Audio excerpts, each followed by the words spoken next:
好啦，第11D 呢個練習嘅第6題啦，咁咧就有兩個嘅三角形啦，咁睇下佢係咪相似。如果係嘅話咧，就講明嗰個嘅理由啦。咁首先咧，我哋要揾出呢兩個三角形咧比較短啲嗰兩條邊啦。咁咧細嘅三角形短啲嘅邊就係 BC 啦，大嗰個三角形咧短啲嗰條邊咧就 EF 啦。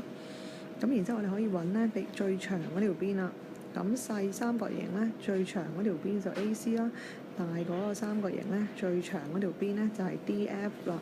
咁剩翻嗰條邊咧當然就係中間啦，就係中間嘅意思即係話個長度啊喺正中間啦，就 AB 啦同埋 DE 嘅。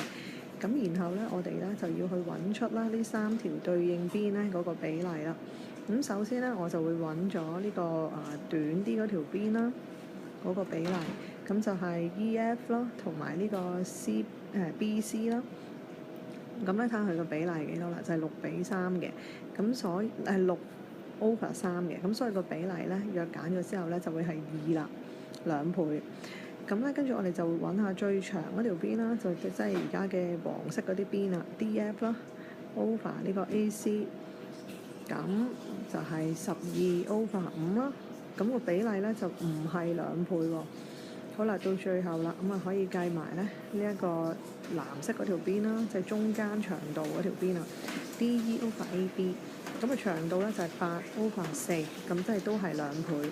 咁由於其中有一對嘅邊啦，即係 DF 同埋 AC 咧，就唔係2倍啦，我哋嘅比例。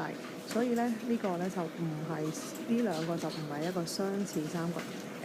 咁所以咧答案咧就係否嘅。